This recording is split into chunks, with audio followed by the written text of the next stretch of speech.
মাথা আমার ঠিকই আছে, কিন্তু মাথা ঠিক নাই তোর। এই তুমি তো মারলে কেন? এখনো সত্যি তুমি কিছু বুঝতে পারছো না আমি না, আমি তোমাকে কিছু কেন বুঝতে- মারছি? এই, তোর লজ্জা করে না? তোর ঘরে বউ থাকতে তুই অন্য একটা মেয়েকে নিয়ে এসে আমার বিছানায় নোংরামি করিস, তাও আমার চোখের আড়ালে। ও ও অন্য একটা মেয়েকে নিয়ে মানে তুমি কি বলতে চাচ্ছ তুমি? চাপ! একদম চুপ।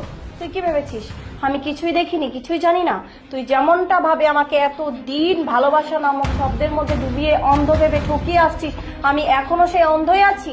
না, আমি তোর কুকীর্তি সবকিছু দেখেছি, নিজের চোখে দেখেছি। আরে আমি তো বাসায় আসছি এখন থেকে আরো 2 ঘন্টা আগে। আমি যখন এসে তোকে সারপ্রাইজ দেওয়ার জন্য আমার বেডরুমে যাই, ঠিক তখনই আমি দেখতে পাই আমার বেডরুমে অন্য একটা মেয়ে নিয়ে এসে ফুর্তি করতেছিলি। এই তুমি এসব কি বলতেছো? কিসের মেয়ে? তাই না? কিচ্ছু বুঝতে পারছিস না, এমন ভাব করছিস ভাজা মাছটা